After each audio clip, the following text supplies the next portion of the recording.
Hey guys, welcome back to the universal science. कल्पना कीजिए कि आप किसी घटना की वजह से एक ऐसी जगह पर पहुंच गए जहां आपके पास कोई भी इंसान मौजूद ना हो, ना ही भूख मिटाने के लिए खाना हो और ना ही वापस आने की कोई उम्मीद। ऐसे सिचुएशंस में तो मौत निश्चित मानी जाती है, पर दुनिया में कुछ ऐसे भी इंसान मौजूद हैं जिन्होंने ऐसी परिस्थिति को झेलने के बावजूद भी वहां से जिंदा वापस लौट आए। एक ऐसी ही घटना हुई थी जोस सल्वाडोर अल्वारेंगा के साथ। वो मछली पकड़ने के लिए समुद्र में तो उतरा, पर उसे वापस आने में 438 दिन लग गए।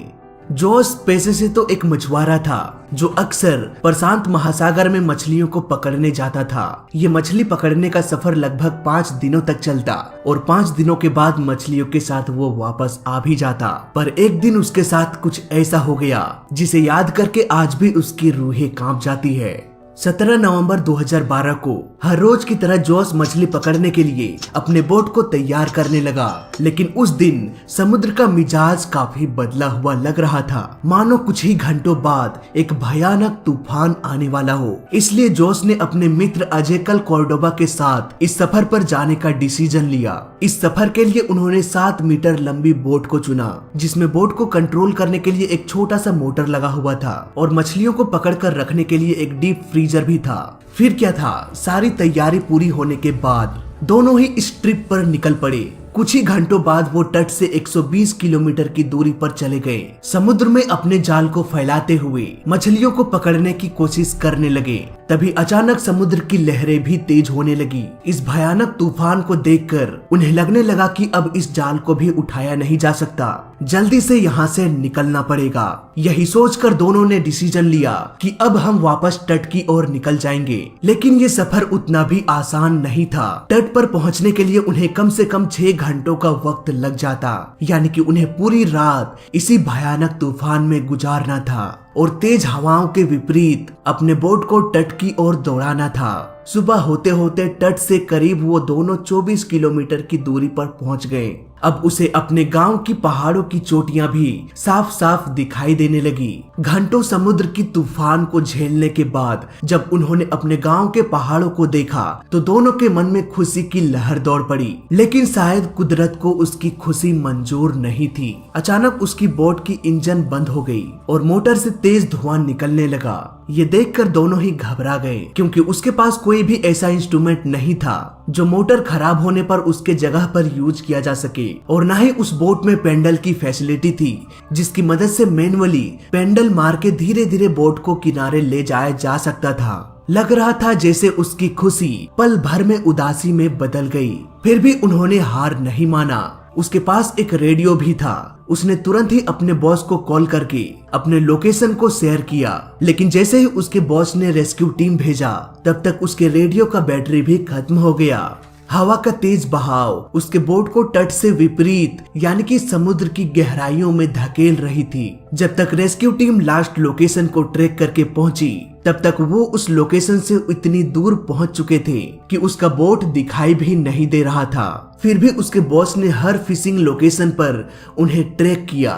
घंटे गुजरे, दिन बीता और करीब 5 दिनों के सर्च ऑपरेशन के बाद भी न कोई बोट मिला और न ही उन दोनों का कोई अता पता। फाइनली 5 दिनों के बाद इस सर्च ऑपरेशन को बंद कर दिया गया। वहीं दूसरी ओर जोस और उसके मित्र लगातार 5 दिनों के लंबे अंतराल में 450 किलोमीटर की दूरी पर पहुंच चुके थे। चारों तरफ कुछ भी दिखाई नहीं दे रहा था सिवाय समुद्र के। इवन उसकी बोट इस विशाल समुद्र में इतनी छोटी दिखाई दे रही थी कि उसे एयरशिप से खोजा भी नहीं जा सकता था और ना ही उसे ट्रैक किया जा सकता था। उस बोट में ना तो कोई कमरा था और ना ही सोने के लिए कोई बेड। मानो दोनों की जीवन महज 7 मीटर की बोट में ही सिमट चुकी थी। दिन बीतने के साथ साथ भूख और प्यास भी बढ़ने लगी थी। 5 दिनों के सफर में बोट में जितने भी सारे खाने पीने की सामान थे वो सब कुछ खत्म होने चला।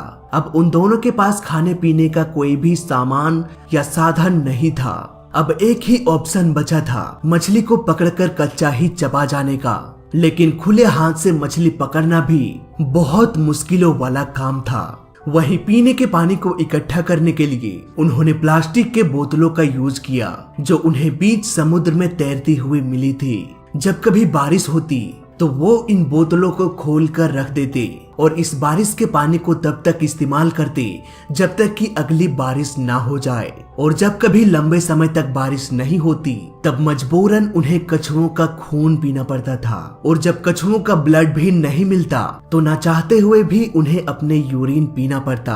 किसी ने सच ही कहा है कि मरता क्या नहीं करता। ये कहावत मानो इन दोनों के लिए ही बनी थी। इसी तरह दिन गुजरता गया और करीब 120 दिन गुजार दिए। जीने की उम्मीद मानो टूटने लगी थी। शायद इसीलिए जोस के दोस्त ने जीने की उम्मीद भी छोड़ दिया। आखिरकार कोई इंसान कब तक कच्चा मांस, खून, यूरिन और समुद्र का नमकीन पानी पीकर जिंदा रह पाता। उसकी हालत इतनी खराब हो चुकी थी, उसने जीने की उम्मीद ही छोड़ दिया और कुछ भी खाने पीने से मना कर दिया।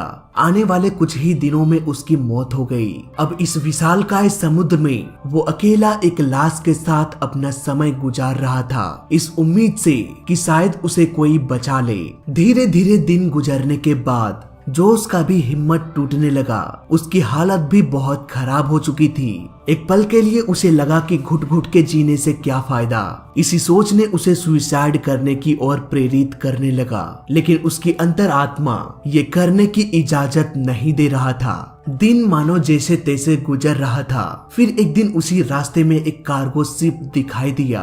जोस अब जोर जोर से उस शिप को आवाज लगाने लगा, पर समुद्र की तेज लहरों के कारण उसकी आवाज उस कार्गो शिप तक नहीं पहुंच पाई। कार्गो शिप इतने करीब होने के बावजूद भी किसी ने भी जोस की आवाजों को सुन नहीं पाया और कार्गो शिप बिना मदद किए निकल गया। ये कार्गो शिप चुपचाप निकल तो गया था, लेकिन इस शिप ने जीने की एक और उम्मीद जगा के चला गया। महीनों बाद एक शिप नजर आया था, यानी कि आने वाले समय में और भी शिप्स नजर आ सकती है। यही सोचकर उसने मरने के बजाय जीने के लिए और संघर्ष करने के लिए ठान लिया। लेकिन 7 मीटर के बोट में वो कर भी क्या सकता था सिवाय खुद को किस्मत के हवाले करना। इस इमेज को आप देखकर ये अंदाजा लगा सकते हैं कि उस वक्त जोस की हालत क्या रही होगी। 4 महीनों के सफर के बाद भी जोस प्रशांत महासागर के इस जगह के आसपास ही पहुंच पाया था। इसी तरह जोस लगातार लगभग 10 महीनों तक सफर करते रहे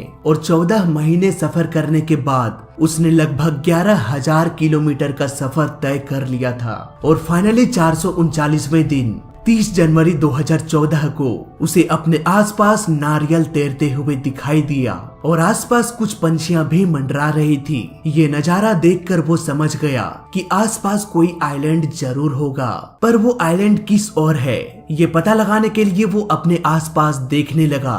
दूर एक आइलैंड दिखाई दे रहा था। उस आइलैंड तक पहुंचने के लिए उसे करीब आधे दिन का समय लगा। जैसे ही बोट उस आइलैंड के करीब पहुंचा, वो बोट से जंप करके आइलैंड की ओर तैरने लगा और फाइनली महीनों गुजारने के बाद वो एक ठोस जमीन में पहुंच गया।